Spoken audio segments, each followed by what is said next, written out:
drops a atomic bomb.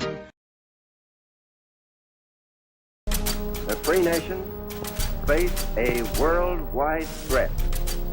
It must be met with a worldwide defense. Hello everyone and welcome to Axis and Allies 1951. Today we'll be taking a closer look at the Chinese faction. So out of all the factions in this game, China is probably one of the easiest and quickest ones to set up just because there's not so much as far as putting up units. I mean, setting up the individual markers can sometimes be a little bit of a pain in the butt. But overall, so this is what China starts with.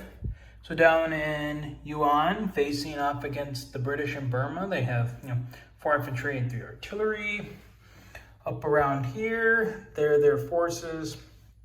So at the beginning of the game, China is reeling from the fact that the United States, dropped atomic weapons on it, and are sort of feeling the effects. This will get covered again in a video about atomic bombs. But so because Manchuria was attacked, its IPC level drops to 1, so it decreases by 2, and it'll be that way for about the next, I believe right now we have it set at 5 turns. We might make that lower, we're not 100% sure yet. So China also has probably been the one team that has been the hardest to even out, because I mean with two factions, NATO in the Pacific and then the United States in the Pacific coming at it, it only starts with 35 IPC, and that is because some of the territories have actually had their IPC changed to reflect and help give the Chinese some more IPC at the beginning. So Johor, on a map, that's roughly where Beijing is actually located. So Johor is now worth about somewhere between 3 and 5 now. Some of these other ones have also changed IPC values. That'll be something I'll show in a later video of the chart of all the IPC values that we changed for the game. But like I said, China has sort of been the hardest one to figure out how to make playable, because it has such a low IPC intake compared to when you put together NATO and the United States. And it is because of that, initially when I talked about it in the NATO game, why in India the Pacific NATO forces only get a minor factory, and why over here in Japan the United States has no industrial complexes. And I know some people might say, well, that wouldn't be entirely historically accurate.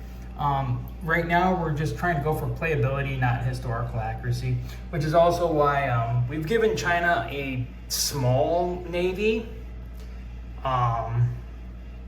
Basically, China's navy right now is made up of 2 submarines, 2 destroyers, a cruiser, and 2 transports. Again, and that's also partially why we kind of sort of downsized the U.S. Navy in the Pacific a little bit. I believe I did mention in the U.S. video that might actually change. We might actually beef them up a little bit, or beef this one up a little bit. But also, I mean, with what else the U.S. has in the Pacific as far as naval forces go, they probably will do pretty well for themselves. China, and I mean, also at the beginning of the game, China is engaged with U.S. forces in Korea, and I think that's one thing that I haven't quite explained yet, is that even before Russia, or the Soviet Union, who is the first person to move in the game, before they even begin their turn, the combat has to be resolved here in Korea, as well as in the Germany and southern Germany. Those combats will be determined before the Soviet player begins their turn. However, you still treat those combats as if they happen during the combat phase. So when it comes to the next combat phase, So when it actually gets to the actual combat phase of the Soviet player, these two armies cannot move, but the armor forces here in Poland and Slovakia can push, go through there too and go into Western Germany. And for Korea, the few times we've play tested it, Korea has actually interestingly flip-flopped.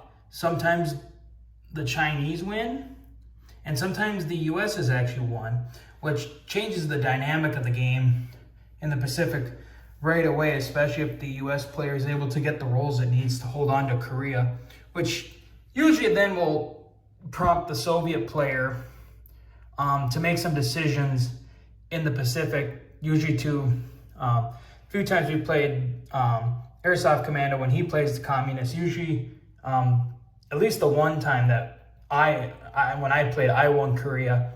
He immediately sent all the Soviet forces into Korea, and then he committed the Navy to fight the US Navy and try and knock it out right away. So that is the overall view of China. Like I said, probably the quickest one to set up, besides doing the markers. Oh, real quick, down here,